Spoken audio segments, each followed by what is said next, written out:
नमस्कार, एक बार फिर से आप सभी का स्वागत करता हूं। Chhattisgarh TET practice set number 14 यहां पर चल रहा है और विषय हिंदी चल रहा है। हमारा मिशन है 30 में से 30 पूरे कंप्लीट मार्क्स लेकर आना है। पीडीएफ आप चाहते हैं प्रैक्टिस सेट का आपको मिले, पूरा 14 सेट अभी तक कंप्लीट हो रहा है आज मिला के। तो पूरा पीडीएफ अगर आपको चाहिए तो आप नीचे डिस्क्रिप्शन में लिंक दिया है ग्रुप का, वहाँ से हमको ज्वाइन करें और ज्वाइन करने के बाद आप पीडीएफ डाउनलोड कर सकते हैं। अगर आपको पीडीएफ वहाँ प्रोवाइड नहीं हो रहा है तो हमारा व्हाट्सअप नंबर दिया हुआ है, वहाँ पर आप मैसेज कर सकते हैं उसी ग्रुप में रहकर।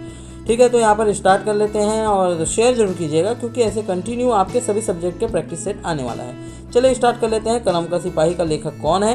प्रेमचंद, अमृत राय, अमृतलाल नागर या फिर कमलेश्वर? तो इसका फाइनल आंसर होगा अमृत राय। 55 खंबे लाल दीवारें किसकी कृति है? मन्नू भंडारी, उषा प्रियवंदा, मृणाल पांडे या शिवानी? तो इसका फाइनल आंसर आएगा बी ऑप्शन, उषा प्रियवंदा। किस कवि को एक भारतीय आत्मा उपनाम से जाना जाता था? माखनलाल चतुर्वेदी, मैथिली शरण गुप्त, राम नरेश त्रिपाठी या बालकृष्ण शर्मा? तो इसका फाइनल आंसर आएगा माखनलाल चतुर्वेदी जी को एक भारतीय आत्मा बोला जाता है। ये देश प्रेम की भावना से संबंधित कविताएं ज़्यादा लिखते थे। कादम्बरी के लेखक कौन है? हर्ष है, बाणभट्ट है, रसखान है, बिहारी है? तो इसका आएगा बाणभट्ट कादम्बरी के लेखक। नमक का दरोगा किस लेखक की कृति है? पहले भी प्रश्न आ चुका है। भगवती चरण, रामकुमार, प्रेमचंद या यशपाल? तो याद रखिएगा नमक का दरोगा है प्रेमचंद जी का। चलिए नेक्स्ट बात करते हैं। यहाँ पर दांतों तले उंगली दबाना किस मुहावरे का अर्थ होता है? आश्चर्यचकित, शर्मिंदा, मजबूर होना, निराश होना? तो इसका आंसर आएगा आपका आश्चर्यचकित होना। देवदत्त में कौन सा समास है? तत्पुरुष अव्ययीभाव, द्वंद्व या फिर द्विगु? तो यह होगा तत्पुरुष समास देवदत्त में। इसके बाद है सुक्ति का संधि विच्छेद क्या है? 4 ऑप्शन आपके सामने हैं, पढ़िए और बताइए। ऑप्शन नंबर कौन सा आएगा सही? ऑप्शन नंबर सी होगा। बदनाम में उपसर्ग बताइए। उपसर्ग कहाँ लगता है? सामने लगता है। तो सामने क्या लगा हुआ है? बद। ठीक है, ऑप्शन नंबर सी इसका आंसर होगा। इसके बाद है रिजु का विलोम क्या होगा? घेरा, वक्र, गोला या फिर त्रिभुज? तो इसका फाइनल आंसर होगा ऑप्शन नंबर बी, वक्र। सही वर्तनी कौन सी है? देखिए 4 दिया हुआ, आजीविका, आजीविका, आजीविका, सब में एक में आजीविका लिखा हुआ है। कौन सा आएगा सही? जो कौन सा है? तो ऑप्शन नंबर ए यहाँ पर सही दिख रहा है आपको। ठीक है, शोणित किसका पर्यायवाची? चांदी, चंदन, खून, जल? इसका एकदम सिंपल है। देखिए आरती गाते हैं माता रानी का, तो शोणित भी झरे या क्या आएगा यहाँ से? खून। ठीक है, तो संस्कृत के आकारांत शब्द होते हैं। संस्कृत के आकारांत शब्द क्या होते हैं? स्त्रीलिंग, पुल्लिंग, दोनों या इनमें से कोई नहीं? तो ध्यान रखिएगा ये होता है आकारांत। संस्कृत का होता है स्त्रीलिंग और हिंदी का अकारांत और आकारांत दोनों पुल्लिंग होता है। ध्यान रखिएगा, ये आपको मिलेगा सेट नंबर 12 में मिल जाएगा ये प्रश्न, जिसमें यहाँ संस्कृत की जगह हिंदी दिया होगा। ठीक है, गम्य का विलोम शब्द कौन सा है? अगम्य, सुगम्य, गंतव्य, चराचर? तो गम्य का विलोम होगा अगम्य। दांत पीसना या दांत पीसना मुहावरे का अर्थ है अत्यधिक प्रसन्न होना, क्रोध प्रकट करना, निराश होना या दुर्भाग्य आना? तो इसका फाइनल आंसर होगा अत्यधिक क्रोध प्रकट करना, दांत पीसना।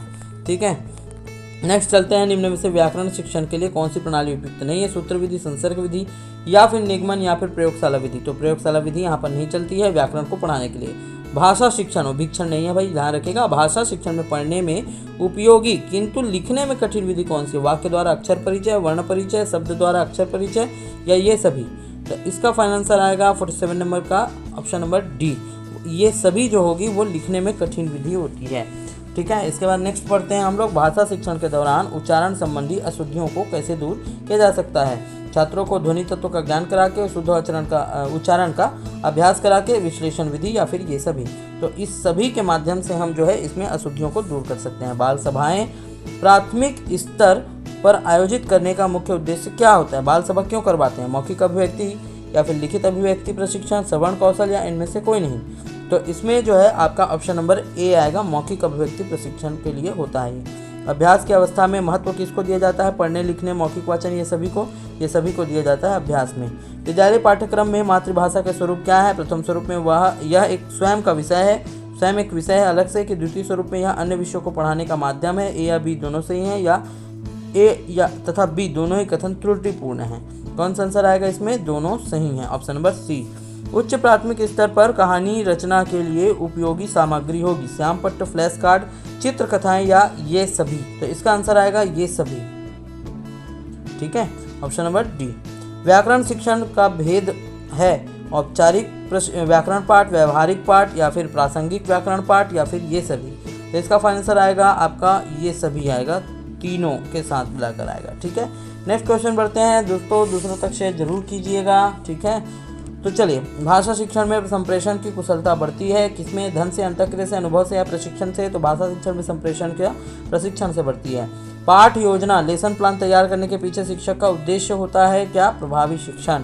पाठ पढ़कर बच्चों से प्रश्न बनवाने से क्या होता है? 4 ऑप्शन है, पॉज करके आप पढ़ लीजिए, मैं फाइनल आंसर बता रहा हूँ। Option number B. भाषा शिक्षण में परंपरागत आरंभिक शिक्षण क्या है? स्वरों को लिखना सीखना, व्यंजनों को लिखना सिखाना, या ये सभी, या ऑप्शन नंबर सी।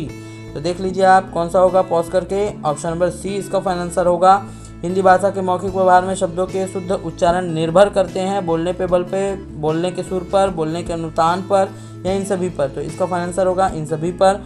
भाषा शिक्षण का कार्य है भाषा विषयक जटिल आदतों का निर्माण करना। यह कथन किसने दिया हुआ है? 4 ऑप्शन आपके सामने दिए हुए हैं, पॉज करके आप अपना आंसर ले लीजिए, मैं फाइनल आंसर बता रहा हूँ। ऑप्शन नंबर डी आएगा। भाषा के माध्यम से छात्रों का क्या होता है? मानसिक, बौद्धिक, शारीरिक, या फिर ए और बी केवल? तो इसका फाइनल आंसर आएगा ए और बी। मानसिक और बौद्धिक होता है, शारीरिक भाषा के माध्यम से नहीं होता है।